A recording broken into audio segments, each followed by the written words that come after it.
বৃষ্টিতে ঢুকে পড়েছে ২০০ কুমির। হারিকেন বেরিল এবং পূর্বের মৌসুমী ঝড় আলবার্তোর কারণে মেক্সিকোর উত্তরাঞ্চলীয় তামাউলিপিয়াসের শহুরে অঞ্চলগুলোতে ঢুকে পড়েছে অন্তত ২০০ কুমির। জুনে আলবার্তোর কারণে মেক্সিকোতে প্রচুর বৃষ্টিপাত হয়। এরপর থেকে এখন পর্যন্ত অন্তত ২০০টি কুমিরকে শনাক্ত ও ধরা হয়েছে বলে জানিয়েছে স্থানীয় কর্তৃপক্ষ। মৌসুমী ঝড় আলবার্তোর পর হারিকেন বেরিলও একই জায়গায় আঘাত হানে।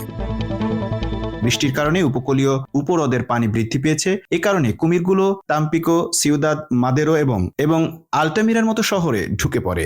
এই তিনটি শহর থেকে অন্তত ১৬৫টি কুমির শনাক্ত ও ধরা হয়েছে। স্থানীয় কর্তৃপক্ষ জানিয়েছে, রাস্তাঘাট ও ড্রেন যেগুলো বৃষ্টির পানিতে ডুবে গিয়েছিল সেখানকার পানি কমে যাচ্ছে। এসব জায়গায় এখন আরো বেশি পরিমাণে কুমিরের দেখা মিলতে পারে বলে আশঙ্কা করা হচ্ছে।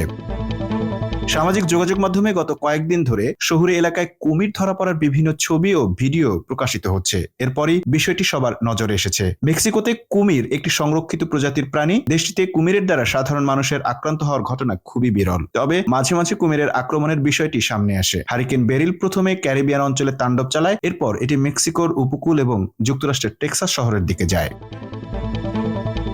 বৃষ্টিতে ঢুকে পড়েছে ২০০ কুমির। হারিকেন বেরিল এবং পূর্বের মৌসুমী ঝড় আলবার্তোর কারণে মেক্সিকোর উত্তরাঞ্চলীয় তামাউলিপিয়াসের শহুরে অঞ্চলগুলোতে ঢুকে পড়েছে অন্তত ২০০ কুমির। জুনে আলবার্তোর কারণে মেক্সিকোতে প্রচুর বৃষ্টিপাত হয়। এরপর থেকে এখন পর্যন্ত অন্তত ২০০টি কুমিরকে শনাক্ত ও ধরা হয়েছে বলে জানিয়েছে স্থানীয় কর্তৃপক্ষ। মৌসুমী ঝড় আলবার্তোর পর হারিকেন বেরিলও একই জায়গায় আঘাত হানে।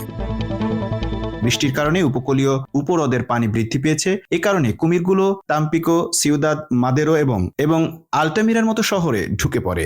এই তিনটি শহর থেকে অন্তত ১৬৫টি কুমির শনাক্ত ও ধরা হয়েছে। স্থানীয় কর্তৃপক্ষ জানিয়েছে, রাস্তাঘাট ও ড্রেন যেগুলো বৃষ্টির পানিতে ডুবে গিয়েছিল সেখানকার পানি কমে যাচ্ছে। এসব জায়গায় এখন আরো বেশি পরিমাণে কুমিরের দেখা মিলতে পারে বলে আশঙ্কা করা হচ্ছে।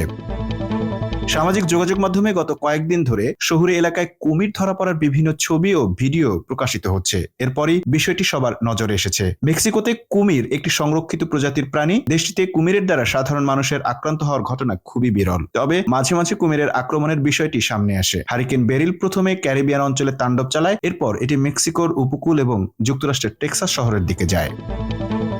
Mamun Mahfuz, time news desk.